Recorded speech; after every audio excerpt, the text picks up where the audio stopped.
The flower stitch attachment allows you to use decorative stitches from your machine to create unique, flower-inspired circular designs. You can make these designs using a single stitch pattern or sew concentric circles for a whole new look. This attachment has an arm that sits above the needle clamp. There is a large circular base with notch markings and a prong in the center, which can be moved to determine various circle sizes.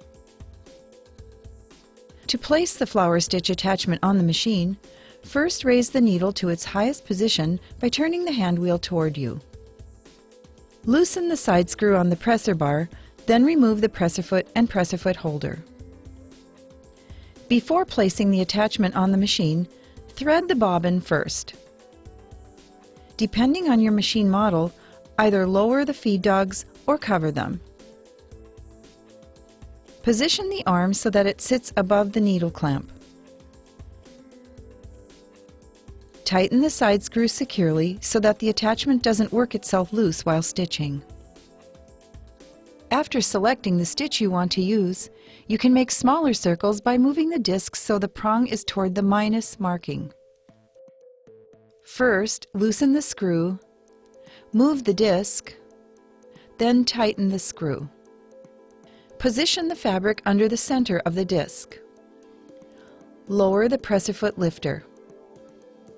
Hold the end of the needle thread with your left hand.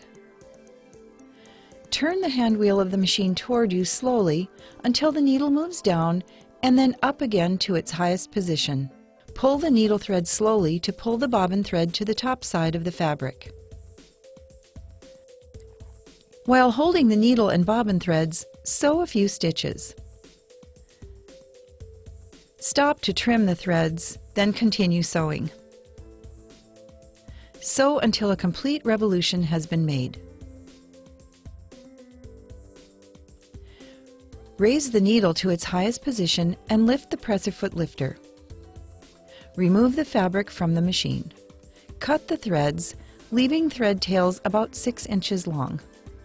To make larger circles, raise the presser foot.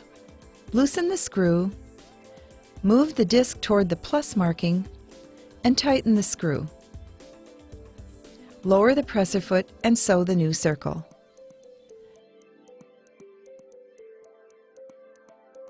Remove the fabric from the machine. Cut the threads, leaving thread tails about 6 inches long. Bring them to the back side of the fabric with a hand sewing needle, then tie to secure. Some other ideas for the flower stitch attachment include embellishing appliques and making covered buttons.